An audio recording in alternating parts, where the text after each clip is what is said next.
So ayan mga mads, mga pads, maggagala pa rin daw. Siyempre, hindi pwedeng wala tayo dito sa Baguio ngayon. At dahil dyan, our first stop, the summer capital of the Philippines. Wala nang iba, Baguio City. Tara, Baguio. As a friend. Tinagurian ring City of Pines ang Baguio City na isang sikat na pasyalan sa norte tuwing summer season. Classified ito bilang isang highly urbanized city. Pero kahit maunlad na ito, damang-dama mo pa rin ang pagmamahal nila sa tradisyon at kultura. At dahil gabi na, i-explore pa rin natin ang nightlife ng mga taga Baguio. I prefer the bucket list ng mga gagawin. Baka sakaling makumpleto ko kasi. Number 1. Makapamili ng mga souvenir at pasalubong mula Baguio. Number 2. Matikman ang aking inaabangang strawberry taho. At number 3. Makasayaw ang mga kapatid nating Igorot sa kanilang community dance.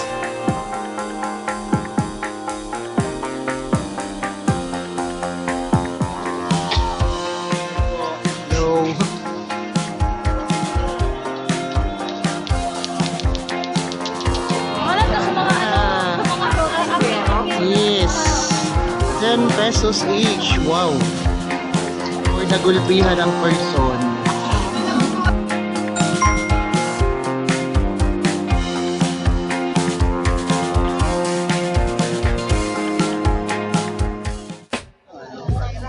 Okay, mga mads, mga pads. It's a must try dito po sa Baguio City.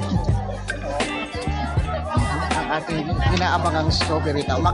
Magkano po? Okay. Isa po. Yes. One down for the Baguio experience, mga mads, mga pads. Ang ating strawberry taho.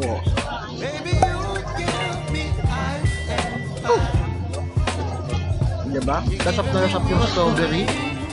Unfortunately, hindi ko na nagawa yung pangatlo sa bucket list ko. Pero sige lang.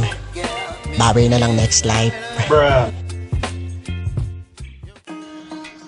Cold and rainy morning po mga mads, mga pads. It's already 6:18 in the morning here in Baguio City. At talaga naman pong napapalibutan tayo ng ulap ngayon at medyo maulan ang ating panahon for this morning. Pero tamang-tama po ito for this kind of weather dito sa Baguio City.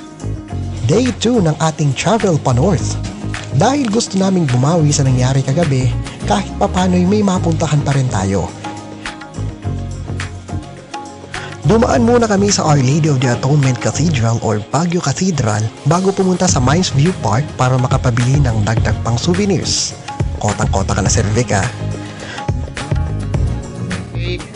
Mga mads, mga pads, your favorite. Alin po? What's that? The musician in me is alive, mga mads, mga pads. O, diba? Yes. Ayaw niya talaga dito. Oh, Jamie Robinson, yung mga shuriken mo dito.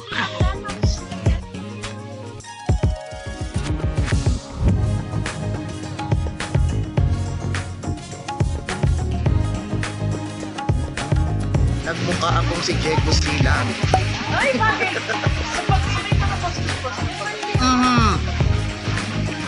Pagkatapos ng pagliliwaliw sa Baguio City at dahil nagmamadali na rin kami, our next stop, the province of Pangasinan. Masantos Yakabwasan, mga mads, mga pads. Pangasinan, yakin,